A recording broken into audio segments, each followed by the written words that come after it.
सुप्रसिद्ध कवी व हास्य सम्राट डॉक्टर मिर्झा रफी अहमद बेग यांचे निधन.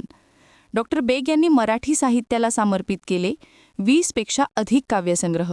संपूर्ण महाराष्ट्राला आपल्या विनोदी शैलीनं, तीक्ष्ण सामाजिक भानाने आणि वऱ्हाडी रंगतदार भाषेने मंत्रमुग्ध करणारे सुप्रसिद्ध कवी, हास्य सम्राट आणि मिर्झा एक्सप्रेस म्हणून ओळखले जाणारे डॉक्टर मिर्झा रफी अहमद बेग यांच्या निधनाचं वृत्त अत्यंत दुःखद ठरलं आहे.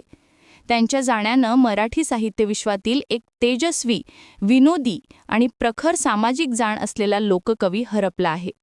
डॉक्टर बेग यांनी 20हून अधिक काव्यसंग्रह मराठी साहित्याला समर्पित केले असून 6,000वर काव्यमैफिलींमधून त्यांनी ग्रामीण जीवन, शेती, माती आणि समाजातील वास्तवतेचं चित्रण रसिकांसमोर अद्वितीय पद्धतीनं मांडलंय.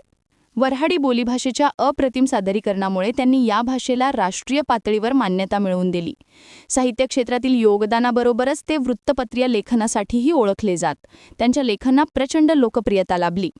काळानुसार बदलणाऱ्या माध्यमांचा त्यांनी सहज स्वीकार केला आणि नवनवीन पिढीशी सतत संवाद ठेवला.